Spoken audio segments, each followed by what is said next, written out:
estou na beira da praia.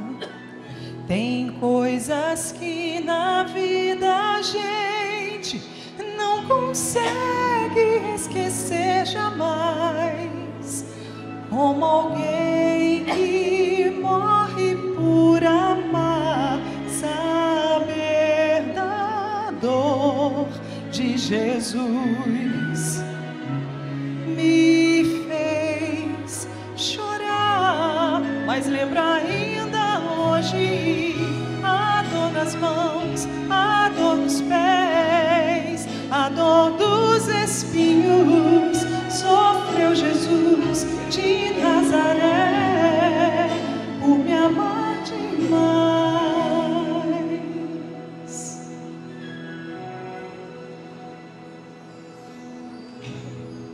Sentado à beira da estrada, vejo tanta gente sem viver, sem gozar a vida. São insensíveis a saber do grande ato de Jesus na cruz, que morreu por todos nós, saber da dor de Jesus me fez chorar, mas lembro ainda hoje a dor dos espinhos. Sofreu Jesus de Nazaré por me amar demais.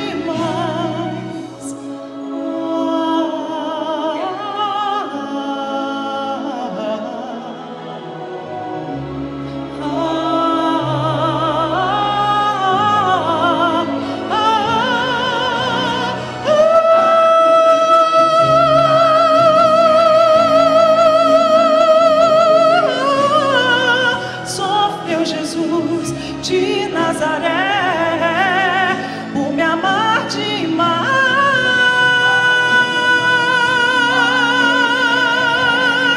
A dor dos espinhos. Sofreu Jesus de Nazaré por me amar demais.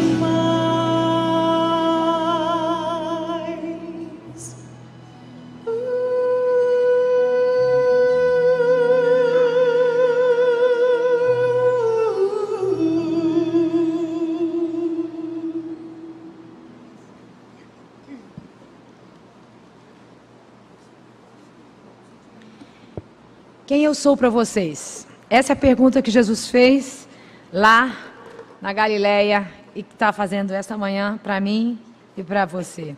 Vamos abrir as nossas Bíblias em Mateus, no capítulo 16, versículos 13 a 16. Mateus, capítulo 16, de 13 a 16.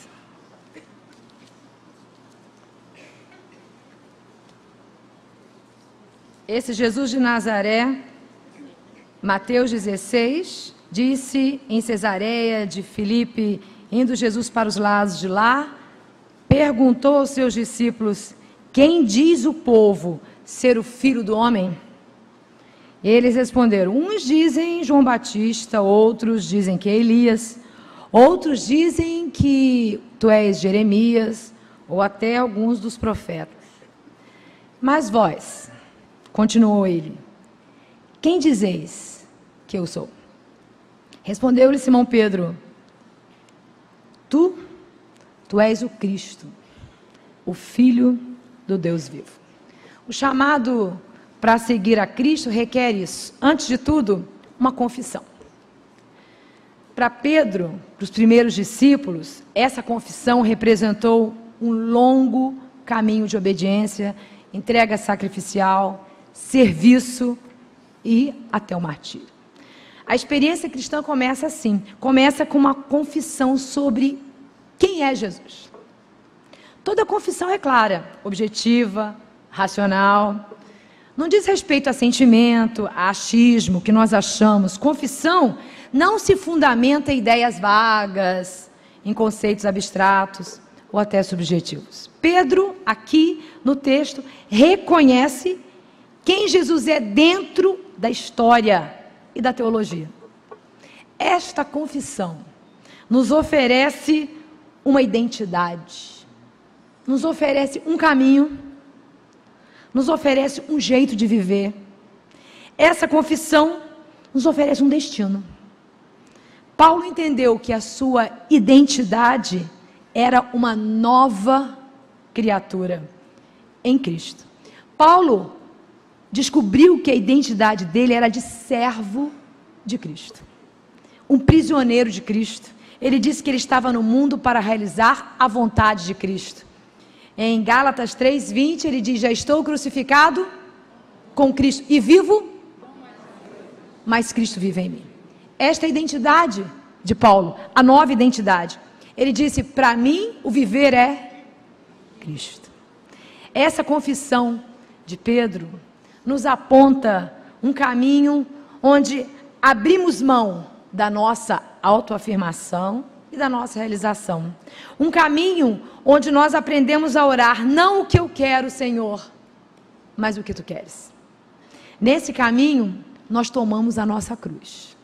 Esse caminho da confissão, nós tomamos a nossa cruz e renunciamos, deixamos para trás a nossa agenda. Deixamos para trás tudo aquilo que tínhamos planejado e agora apanhamos a agenda de Cristo. Essa confissão diz respeito a só uma pessoa, Cristo. Seguimos a Cristo, vivemos como Cristo viveu. É simples assim. A vida de Jesus define nosso jeito de viver. A vida de Jesus define os nossos relacionamentos. A vida de Jesus define os nossos valores. Aquilo que está em primeiro, em segundo, em terceiro, em quarto, em quinto, em sexto lugar na minha vida. A vida de Cristo, eu como seguidor, você como seguidor de Cristo, define a sua ética, define a sua moral. A pergunta é clara: quem eu sou para você? Não cabe resposta impessoal. Não cabe um conceito da igreja, eclesiástico, um conceito teológico. Não cabe aqui dizer, os evangélicos dizem, a igreja batista diz que Cristo é, os cristãos dizem que é, não. Quem é você, quem eu sou para você? O Senhor é, tu és, foi o que Pedro disse. E para você, quem eu sou? Tu és. Quando seguimos uma pessoa, quem ela é, define quem seremos quando estamos caminhando. A confissão também define nosso destino. O destino de Jesus foi a morte. Morte na cruz. E também será a nossa. Dietrich Bonhoeffer, teólogo alemão, disse assim: quando Jesus Cristo chama um homem, Ele o chama para morrer. Não existe meio termo. Ou Jesus é o Cristo de Deus, ou Ele é um grande impostor. Morrer para nós mesmos. Morrer para o mundo. Morrer para tudo aquilo que você mais gostava. O destino é esse. Mas também, se confessarmos que Ele, Jesus, é o Senhor, é o Cristo, Filho de Deus, nosso destino será traçado por Ele, o piloto do barco. Eu costumo dizer às pacientes, quando eu falo sobre diagnóstico e quando eu dou o diagnóstico de câncer para as pacientes, eu espero sempre aquela reação, claro, humana, que todos nós teríamos se a gente ouvisse esse tipo de diagnóstico. Umas choram, outras ficam catatônicas, outras ficam mudas, outras falam. E depois daquela reação, eu pergunto: seu barco tem piloto? Seu barco tem piloto? Algumas dizem, barco? Aí não entende muito bem a comparação, foi meio assim. Outras dizem, não, não tem. Outras dizem, eu sou o piloto. Eu falei, então vai afundar. Aliás, já está afundando. Sabe por quê? Porque nós não podemos ser o piloto da nossa vida. Ou nós entregamos o leme a Cristo, ou ele está à deriva, ou ele está para afogar. Essa semana, na fisioterapia que eu estava fazendo da minha mão, eu tive essa oportunidade de falar de Jesus a uma senhora que estava do meu lado, e ela começou a chorar. E eu vi que ela estava chorando, as fisioterapeutas saíram de perto, e aí eu perguntei, está doendo? Ela falou, não. A senhora quer alguma ajuda? Ela falou, eu preciso. É muita pressão. Ela fez a pressão externa. Eu pude falar de Jesus. É muita pressão. É muita pressão que o mundo tem. Pressão de todos os lados. As potestades, os demônios. Todo o príncipe das trevas que quer tornar natural o que não é natural. Quer tornar bênção o que é maldição. Este príncipe das trevas e toda a sua potestade, toda a mídia e tudo que está ao nosso redor, há muita pressão. Mas a morte na cruz de Cristo, e que nós todos precisamos morrer em todos os sentidos mais íntimos da nossa vida. Morte do eu. Esta morte não foi o destino final do Cristo, que Pedro disse, tu és o Cristo, o Filho de Deus vivo. A ressurreição. Esquecemos da ressurreição, da ascensão, da vitória revelada sobre a morte, sobre o destino final. A vitória que teremos no final. Então, quem é Jesus para você? E aí eu pensei também, mas sabemos quem é Jesus, mas podemos também perdê-lo de vista. 2 Timóteo, no capítulo 2, versículo 8, que é outro versículo que eu gostaria que nós abríssemos, Paulo diz a Timóteo, 2 Timóteo 2, versículo 8.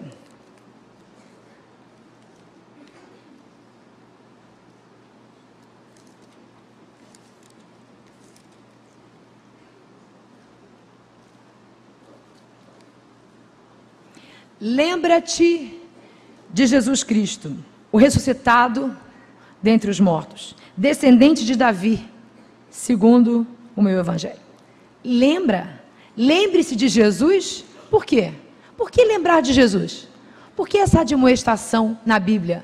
Porque nós perdemos Jesus de vista. Nós podemos perder. Sabe quando perdemos Jesus de vista? Quando os nossos olhos se desprendem dele. Quando viramos as costas para ele. Nós perdemos Jesus de vista quando tiramos do nosso foco. Nós perdemos Jesus de vista quando o colocamos de lado, empurramos Jesus para trás. Quando projetamos a nossa sombra, a nossa vontade sobre a dele. E quando substituímos Jesus por qualquer outra pessoa, qualquer outra coisa, nós nos esquecemos de Jesus. Nós perdemos Jesus.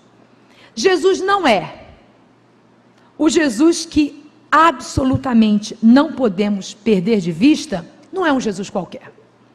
Jesus não é o filho de Maria e José, nem filho bastardo de Maria. Ele não é um misterioso extraterrestre. Jesus não é um doente mental, nem é um endemoninhado. Os judeus afirmaram isso em João 10, 20. Os judeus disseram, muitos deles diziam, ele tem demônio e enlouqueceu. Por que vocês estão ouvindo este homem? Jesus nem é também um mercenário religioso. Ele disse, eu sou o bom pastor. O bom pastor dá a vida pelas ovelhas. Não foge quando o lobo vem. Ele é o bom pastor. Jesus também não é um Mahatma Gandhi. Jesus não é um Martin Luther King. Jesus não é Madre Teresa de Calcutá. Jesus não é um filósofo. Não foi uma pessoa boa. Jesus não foi um agitador e não é um agitador de massas, nem é um revolucionário, não é um pobre coitado. Jesus nem é alguém que gosta de sofrer. Não é um homem morto, não é um homem sepultado. Jesus não é um homem putrefato e reduzido a pó. O Jesus que nunca devemos esquecer é o Jesus da Bíblia. É o Jesus dos 4 evangelhos. É o Jesus do evangelho que Paulo pregava. Jesus é, sim, aquele que sempre existiu, desde o início, desde o princípio mais remoto da Terra, da história do universo. Jesus estava com Deus. Sem Ele, nada do que foi feito se fez. É Ele que tira o pecado do mundo. Ele veio à Terra para isso, para exterminar as atividades do diabo. 1 João diz: para isso se manifestou o Filho de Deus, para destruir as obras do diabo. É aquele que há de vir com poder e glória, e todo olho o verá. Jesus é quem transformará os vivos e ressuscitará os mortos. Jesus é aquele que retira do mapa e da história o paraíso perdido e coloca no lugar dele o paraíso recuperado. Apocalipse diz isso: eis que faço nova todas as coisas. Recupera o paraíso. Lembre-se, diz Jesus, Jesus homem e Jesus Deus. John Stott, também um teólogo, disse: Jesus não é um Deus disfarçado de homem, nem é um homem com qualidades divinas. Jesus é Deus e é homem. Não é sucessivamente não, é ao mesmo tempo. Ele é o Filho do homem, que veio buscar e salvar quem está perdido.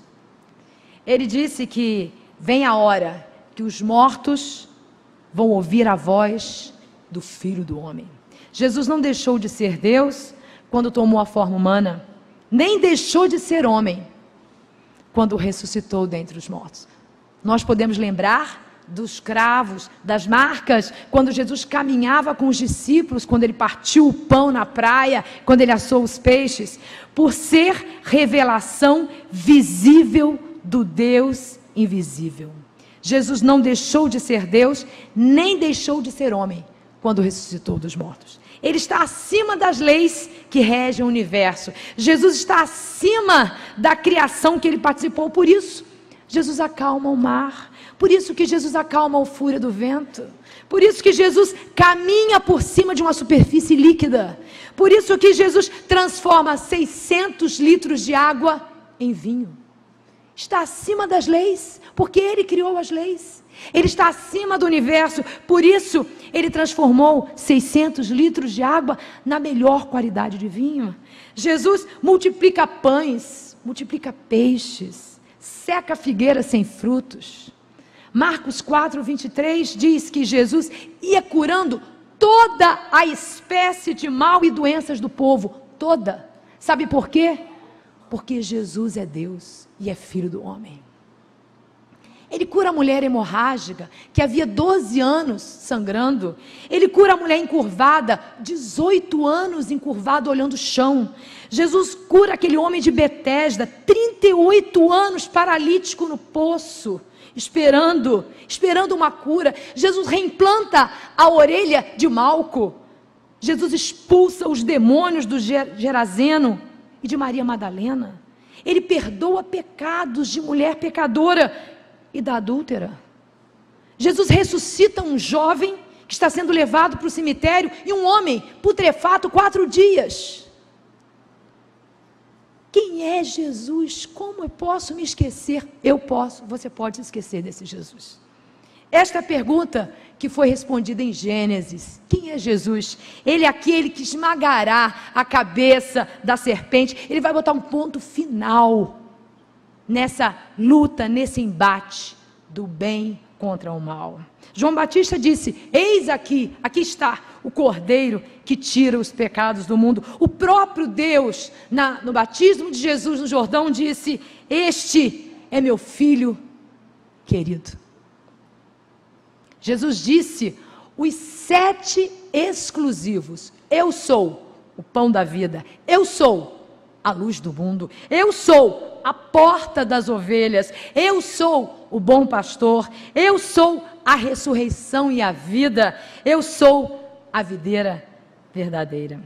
Os demônios na Bíblia se mostram às vezes mais até por dentro da cristologia bíblica do que muita gente que se diz cristão. Os demônios em Cafarnaum disseram para Jesus: nós não queremos nada com você, Jesus de Nazaré. O Senhor veio para destruir. Eu sei quem é o Senhor, o santo de Deus. Os judeus ouviram isso dos demônios. Os demônios dizendo quem era Jesus.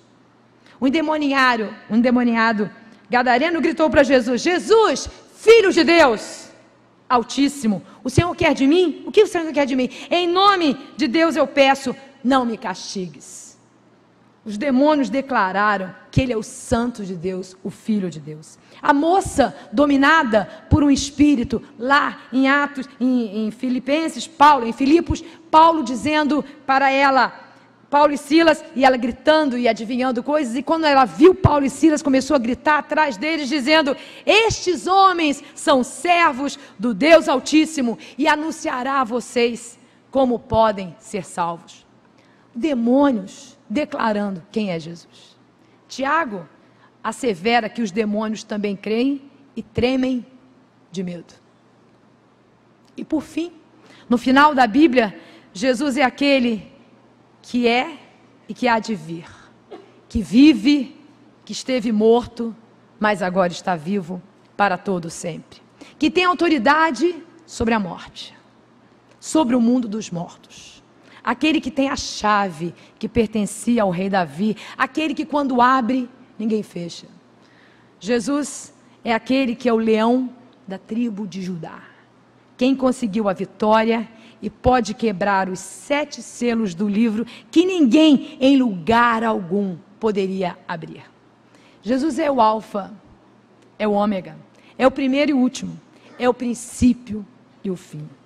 É aquele que é a brilhante estrela da manhã. Quem é Jesus para você?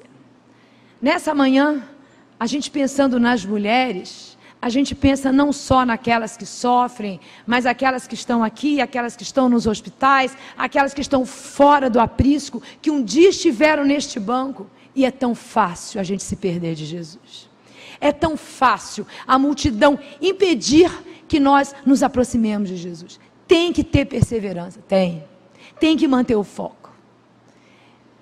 O Peregrino foi uma obra de Bunyan, do século 17, e foi uma alegoria, e ele coloca o peregrino como um personagem fictício, e ele diz assim, quando ele fica ciente do sacrifício de Jesus, o peregrino diz: cheguei até aqui, sobrecarregado com os meus pecados, não pude sequer aliviar o sofrimento que sentia até me aproximar mais.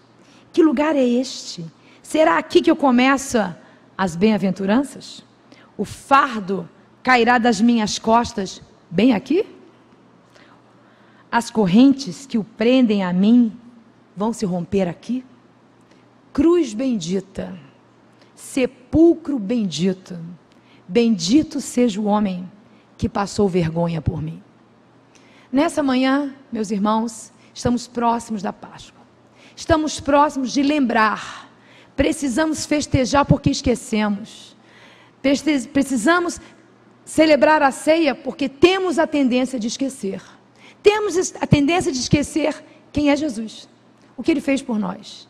E por isso, nós tomamos valores, cores de outros lugares, sabores de outros lugares que não de Cristo. A pastora Renata Costa esteve aqui e ela pregou numa das quartas rosa nossa, e ela disse uma coisa que eu levei para mim naquela noite: não tire os olhos de Jesus, Ele nos satisfaz. Você está passando por dificuldade, problemas, isso está tirando a sua paz, você está com os olhos errados, está olhando coisas erradas, você está sem alegria da salvação, perdeu em algum lugar a alegria de estar na casa do Senhor, a alegria de viver e seguir os passos do Senhor. Seus olhos estão em outro lugar. Nesta manhã, eu quero te convidar a voltar os olhos para esse Jesus, que não está morto, que está aqui, e que está interessado na sua história, está interessado no seu problema na família. Quem sabe há mulheres aqui com problemas familiares, problemas conjugais, o casamento a um fio ou sem fio nenhum. Quem sabe, nesta manhã, há pessoas aqui com problemas de decisão. Tem que tomar uma decisão numa faculdade, num trabalho. Quem sabe, nesta manhã, tem pessoas aqui extremamente sofridas, seja qual for o seu sofrimento. Meu irmão, é na cruz. Minha irmã, é na cruz. É ali que nós depositamos o nosso fardo. Cruz bendita, cruz maravilhosa. Bendito seja esse homem Deus, esse Deus homem, que passou vergonha por mim, que carregou a minha cruz. Orígenes Lessa, ele conta num dos seus livros, que falando sobre a morte de Cristo e ressurreição, é um romance, o que teria acontecido com aquele homem que carregou a cruz, foi obrigado a carregar a cruz de Cristo, e ele chega em casa mais tarde, e os filhos falam: pai, onde você estava? A esposa: querido, estamos te esperando há tanto tempo, com essa confusão toda em Jerusalém, com esse julgamento, com essas crucificações, onde você estava? Ele falou: eu fui obrigado a carregar uma cruz de um homem que tinha apanhado muito, que estava tão fraco, tão arrasado, que me obrigaram a levar a cruz dele, junto com ele. E aí, a mulher perguntou: mas eles não tiveram pena de você, um homem velho, carregando este peso da cruz? E ele disse: o peso estava com ele. Ele carregou o peso. Nessa manhã, entregue esse peso a Jesus. Entregue o seu peso, porque ele carrega. É para isso que Jesus disse: eu vim para que tenham vida e a tenham em abundância. Você está vivendo uma vidinha, é porque seus olhos estão em outro lugar. Seus olhos estão em coisas que passam, que pena, você vai passar. Que pena. Se a sua alegria está, como disse um rapaz que se converteu depois do carnaval, a minha alegria estava no carnaval, mas morria toda quarta-feira. Toda quarta-feira, que tristeza, tinha que voltar para o trabalho, que tristeza, eu tinha que voltar. Meu Deus, que tristeza, depois de uma alegria, depois de uma alegria. Este Cristo precisa fazer diferença na nossa vida. Nessa manhã, eu quero convidar você a fazer uma decisão.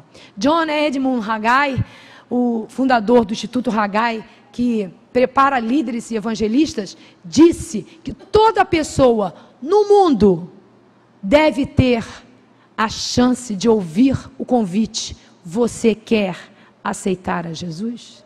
Nessa manhã, eu quero te convidar. Você quer aceitar Jesus? Você quer ter essa oportunidade? Você pode dizer: não, eu não quero. Pois sim. Não estou dizendo se você foi batizado, se mergulhou lá, se vai mergulhar no Jordão, se foi aspergido. Não estou falando de religião. Eu estou falando da experiência de Cristo. Você quer aceitar Jesus? Você quer colocar Ele como seu Senhor? Entregar a Ele toda a sua vida? Deixar de olhar para outros e olhar para Jesus? Esse é o momento da sua decisão. Se você está fazendo essa decisão, enquanto nós estivermos cantando aqui, Cristo levou sobre si as nossas dores, as nossas enfermidades. Vem à frente. Tome essa decisão. A vergonha foi entregue na cruz. O fardo, o nosso fardo, está na cruz. Vamos cantar.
profunda no meu coração.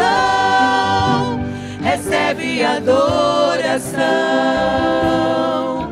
Jesus é digno de louvor. Jesus recebe adoração.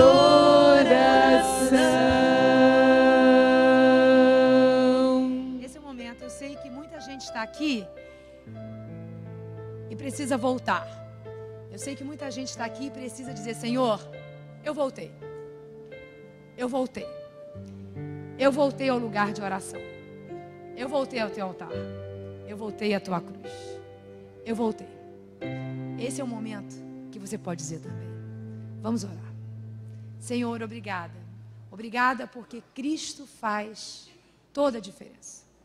Senhor, perdoa-nos. Perdoa-nos, ó Deus, quando nós nos perdemos de Ti.